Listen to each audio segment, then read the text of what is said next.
Hello दोस्तों। आज हम लोग देखने वाले हैं इंडियन पॉलिटी को। इसकी क्वेश्चन आंसर को देखेंगे। ये हमारा पार्ट 1 है। हम बात करें कि क्वेश्चन की प्रश्न की संख्या कुछ ज़्यादा थी, इसलिए अलग अलग हिस्सों में तोड़कर हम देखेंगे। तो ये पार्ट 1 हो गया। इसके बाद पार्ट 2 आएगा, इसके बाद पार्ट 3 आएगा, इस तरह से। तो हम बात करने वाले हैं कि आप किसी भी गवर्नमेंट जॉब की तैयारी करते हो, सभी गवर्नमेंट जॉब की तैयारी के लिए यह जो प्रश्न आंसर है बहुत ही महत्वपूर्ण आपके लिए साबित होगा। तो चलिए देखते हैं। सबसे पहले प्रश्न की बात करते हैं। जैसा कि आप लोग देख रहे होंगे, इसमें पूछा गया है कि भारत की संसद किससे मिलकर बनती है। ठीक है, भारत की संसद किससे मिलकर बनती है। तो भारत की संसद जो मिलकर बनती है, किससे मिलकर बनती है? राष्ट्रपति, राज्यसभा और लोकसभा से। तो भारत की संसद किससे मिलकर बनती है? तो राष्ट्रपति, राज्यसभा और लोकसभा से। ठीक है, चलिए आगे हम लोग देखते हैं, अगले प्रश्न की ओर देखते हैं। अगला प्रश्न पूछा गया है। प्रश्न है कि राज्यसभा के सदस्यों का कार्यकाल कितना होता है। राज्यसभा के सदस्यों का कार्यकाल कितना होता है? तो कितना होता है? राज्यसभा के सदस्यों का कार्यकाल जो होता है वो 6 वर्ष होता है। ठीक है, चलिए इसके बाद बात करते हैं आगे, अगले प्रश्न की ओर चलते हैं। तो ये प्रश्न है कि संविधान के किस अनुच्छेद में उपराष्ट्रपति के निर्वाचित होता है। संविधान के किस अनुच्छेद में उपराष्ट्रपति निर्वाचित होता है। ठीक है, तो उपराष्ट्रपति के निर्वाचन की बात संविधान के किस अनुच्छेद में किया गया है? तो अनुच्छेद 63 में बताया गया। ठीक है, चलिए आगे देखते हैं। इसके बाद अगला जो हमारा प्रश्न है वो प्रश्न है कि कैबिनेट मंत्रियों में सबसे बड़ा कार्यकाल किसका रहा है। कैबिनेट मंत्रियों में सबसे बड़ा कार्यकाल किसका रहा है? तो आंसर क्या हो गया? जगजीवन राम का रहा है। ठीक है, तो कैबिनेट मंत्रियों में सबसे बड़ा कार्यकाल की बात करें तो जगजीवन राम का रहा है। लगभग कितना? 32 वर्ष। ठीक है, चलिए अगले प्रश्न की है और चले। तो अगला प्रश्न हमारा है, प्रश्न पूछा गया है कि सबसे कम समय तक एक कार्यकाल में प्रधानमंत्री रहे। सबसे कम समय तक एक कार्यकाल में प्रधानमंत्री रहे, उनका नाम क्या था? अटल बिहारी वाजपेयी। मात्र 13 दिन तक ही वे प्रधानमंत्री रहे थे, सबसे कम समय तक। ठीक है, आगे हम देखें तो ये प्रश्न पूछा गया है। प्रश्न है कि प्रधानमंत्रियों में सबसे बड़ा कार्यकाल किनका रहा। यहाँ पे सबसे बड़ा कार्यकाल के बारे में पूछा गया है। तो सबसे बड़ा कार्यकाल प्रधानमंत्री में देखा जाए तो सबसे बड़ा कार्यकाल किनका रहा है? जवाहरलाल नेहरू का। किनका रहा है? जवाहरलाल नेहरू का। तो इनका कार्यकाल था 16 वर्ष 9 माह 13 दिन, यानी 16 वर्ष 9 महीने 13 दिन तक कार्यकाल था। ठीक है, इसके बाद देखते हैं अगला प्रश्न। इस प्रश्न में पूछा गया है कि संविधान में उपराष्ट्रपति से संबंधित प्रावधान किस देश से संविधान से लिया गया है। पूछा गया कि संविधान में उपराष्ट्रपति से संबंधित जो प्रावधान है वो किस देश के संविधान से लिया गया है। तो ये कहाँ से लिया गया है? अमेरिका के संविधान से लिया गया है। ठीक है,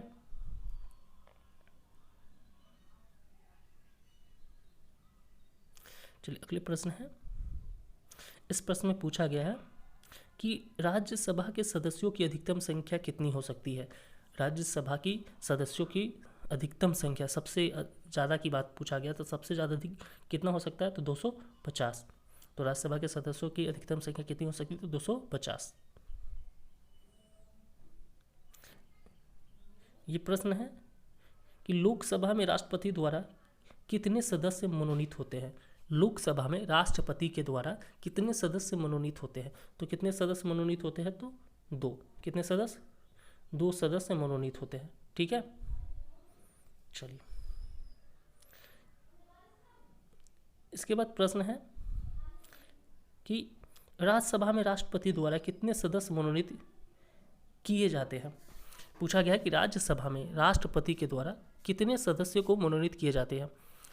तो कितने सदस्य को? तो 12 सदस्य। कितने सदस्य? 12 सदस्य को मनोनीत किया जाता है। चलिए इसके बाद देखते हैं आगे है, ये प्रश्न है कि संविधान सभा की संचालन समिति का अध्यक्ष कौन था। संविधान सभा की संचालन समिति का अध्यक्ष कौन था, तो कौन था, तो डॉक्टर राजेंद्र प्रसाद।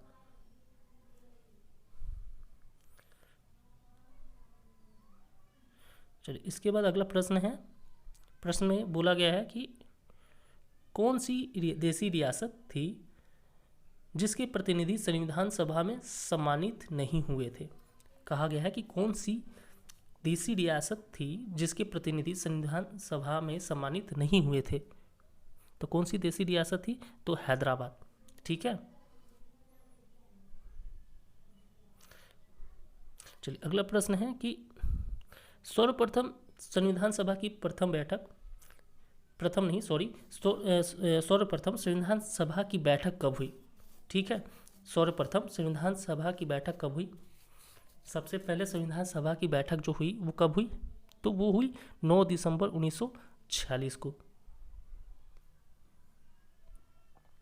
अगला प्रश्न है, इसमें पूछा गया है कि संविधान सभा का अस्थायी अध्यक्ष किसे नियुक्त किया गया था। संविधान सभा का अस्थायी अध्यक्ष किसे नियुक्त किया गया था, तो वो कौन थे, डॉक्टर सच्चिदानंद सिन्हा थे। ठीक है,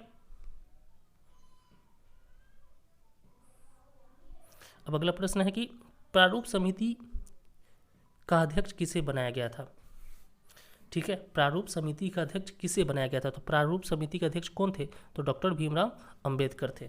ठीक है, आपसे पूछा जाएगा प्रारूप समिति का अध्यक्ष कौन था, तो डॉक्टर भीमराव अंबेडकर। इसके बाद बात करते हैं, आगे प्रश्न है कि भारतीय संविधान को कब अंगीकार किया गया। ठीक है, अंगीकार यानी अंगीकृत किया गया, तो वो 26 नवंबर 1949 को। इसके बाद जो अगला प्रश्न है, इसमें पूछा गया है कि भारत का संविधान भारत को किस रूप में वर्णित करता है। भारत का जो संविधान है भारत को किस रूप में वर्णित करता है, तो राज्यों के संघ के रूप में वर्णित करता है। ठीक है, भारत का जो संविधान है वो भारत को राज्यों के संघ के रूप में वर्णित करता है। चलिए अगला प्रश्न है, भारतीय संविधान के अनुसार राजनीतिक शक्ति का आधार क्या है। भारतीय संविधान के अनुसार राजनीतिक शक्ति का आधार क्या है, तो इसका आधार क्या है, भारत की जनता। तो इस प्रकार से हम लोगों ने आज पूरा का पूरा इंडियन पॉलिटी का जो पार्ट 1 था, इस पार्ट 1 को हमने देखा। ठीक है, इसके बाद अगले वीडियो में हम लोग देखेंगे पार्ट 2 को, फिर पार्ट 3 को। इस प्रकार से आपका पॉलिटी को मैं तैयारी करवाने वाला हूँ, चाहे आप किसी भी गवर्नमेंट जॉब की तैयारी करते हो। ठीक है, सभी गवर्नमेंट जॉब की तैयारी के लिए बहुत ही अति महत्वपूर्ण होगा ये सीरीज। तो चलिए मिलते हैं अगले वीडियो में, तब तक के लिए धन्यवाद।